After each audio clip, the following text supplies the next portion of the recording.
We are absolutely honored. We're flabbergasted right now, and we're in awe of a couple of superstars in the making, and those who will truly hit the pinnacle of their sport in the next month and a half. They are Canada's best ice dancers, knocking on the door of the world, and come Vancouver, they plan on knocking it down and grabbing gold. Tessa Virtue and Scott Moir are in the house on the hook. Scott, Tessa, how are you?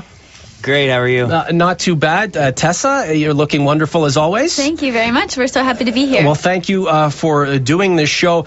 We kind of whipped up this interview last minute, and you know what we do on this show is really try to highlight what local athletes are doing. And when we learned that you guys would be willing to come in and talk to us, not just about the upcoming Canadian Nationals, but perhaps what's going to follow, we really got excited. So you're here, and we should probably get this thing underway. You know, you guys travel. You're all over the world. You're in competition here. You're in competition there. From Kitchener to Tokyo to Europe, back into the United States. Where do you guys find the energy to keep up this pace, especially with so many big events on the horizon? Scott, I'll start with you. Well, I think Tess and I feel pretty lucky to be able to, travel all over the world. It's definitely a perk of our sport, and to get to see so many different cultures. We consider ourselves to be pretty lucky kids, and we're really happy with that, and I mean, that's all we have to say. You dragging them around, Tessa? Not quite, but we try and make it home to London as much as we can, which really keeps us grounded, and we're training not far in Michigan, so we like to come home and spend time with family and time in the community as much as we can. Do you find that coming back home, you get to settle back into a routine? Or let's take this upcoming Nationals, for example. They are in front of your home fans, people who have supported you from the beginning. Is it a little bit more of a tense time, considering that this is home turf for you, and you really want to impress the people who've been with you since day one? Absolutely. There is more pressure that comes with skating in front of a home audience. But I think we're going to find that in Vancouver. Hopefully if all goes well and we qualify, I think this would be the perfect send-off for us. A great chance to say thank you to the fans and to perform in front of London. And we're really looking at it as an opportunity to practice that and to get that feeling that we might have in Vancouver. Now, remind me, Scott, you've skated on John Labatt Center Ice before, have you not? Yeah, we have. I think 5 years ago, Nationals was here, and we've also done a couple Stars on Ice shows and other times, and watched many Memorial Cup games with the Knights. Of course.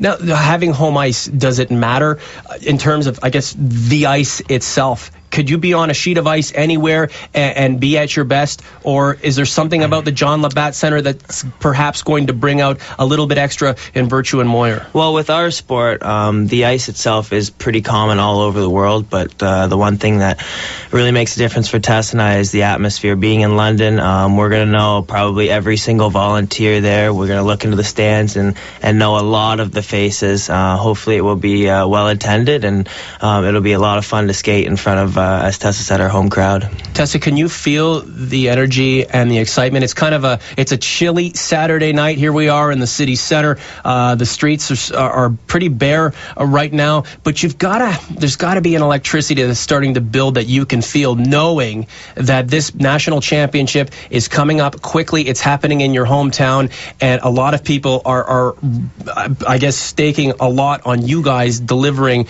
this time next week. Absolutely. We can feel that excitement, and I think more so because we're spending so much time in Michigan and we're in our little training bubble, so we're quite isolated there. And as soon as we come home, we cross the border and we head into London, you can just tell the difference, and you can feel that Olympic countdown. You can feel the buzz and the country really coming together, looking forward to the Olympic Games. So I think next week will be great, and everyone's just looking forward to coming out and cheering on some future Olympians. What kind of program can we expect from you guys? You get things going on Thursday.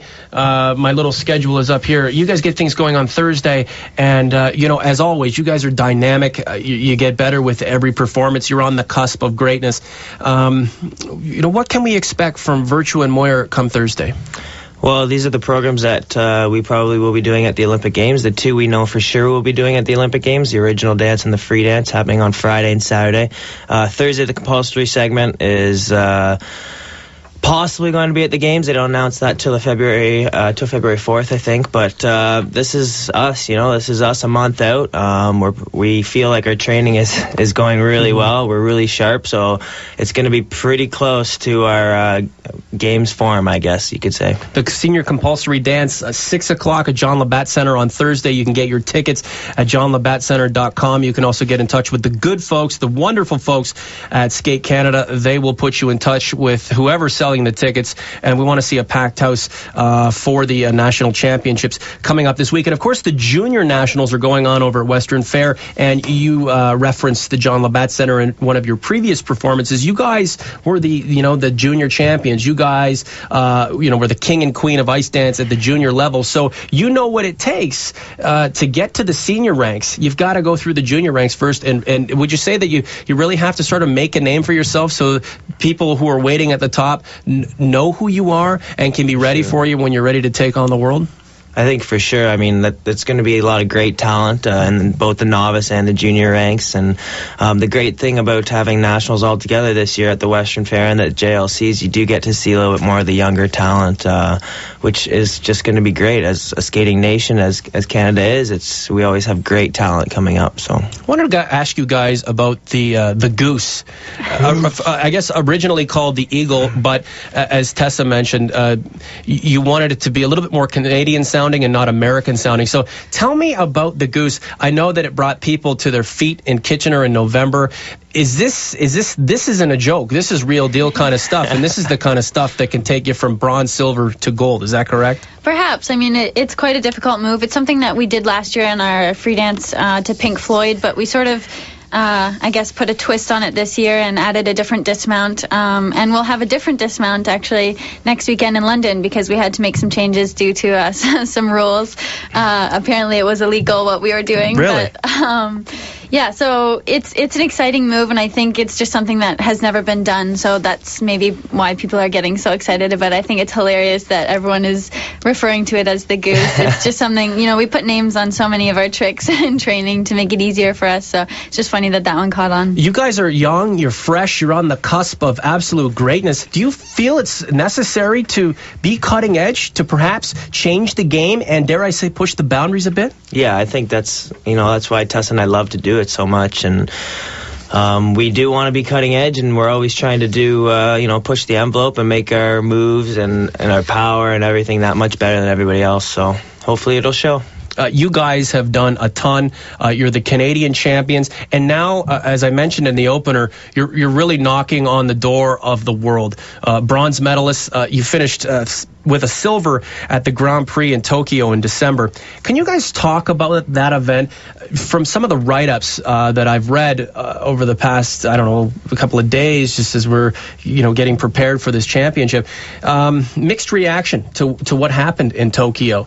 And I know you guys want to be consistent and you want to continue that ascent to the top. Do you look at Tokyo as perhaps an experience that was good for you guys and your overall development, or do you look at that and say, we could have been better, and that's got us contemplating about maybe us not being as good next time out? How do you deal with a semi-failure like that?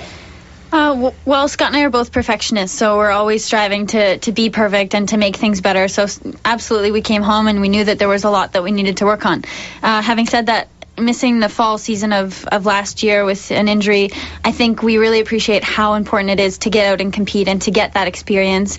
And it was a good event for us. We certainly built the programs. They were stronger than both Grand Prix, and I think it was a stepping stone. But, throughout this whole season, Vancouver is the focus, and that's always in the back of our minds, and that's what we're striving towards. So it's just about peaking at the right time, and I think, we're right on target to peak in Vancouver at the Olympics. Yeah, what doesn't kill you makes you better. And of course, let me remind you, when I say semi-failure, it's because you guys are just so close. Mm-hmm. You're so close to the mountaintop right now, and I'm sure you guys can feel it. And I mean that no disrespect. It's a silver medal is amazing, but you guys know that it's gold now, or. Yeah.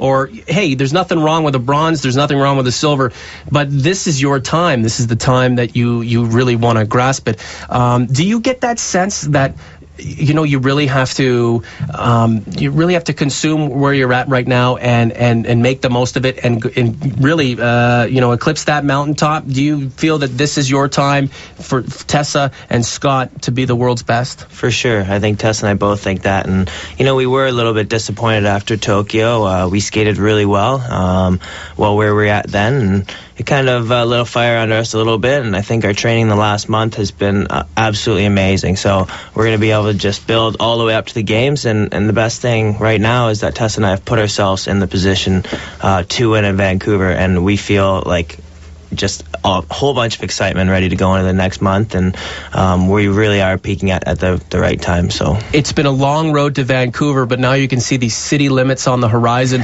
More on the upcoming Olympics with Scott Moir and Tessa Virtue, Canada's best, soon to be the world's best. You're listening to The Hook on AM 980. Stay with us.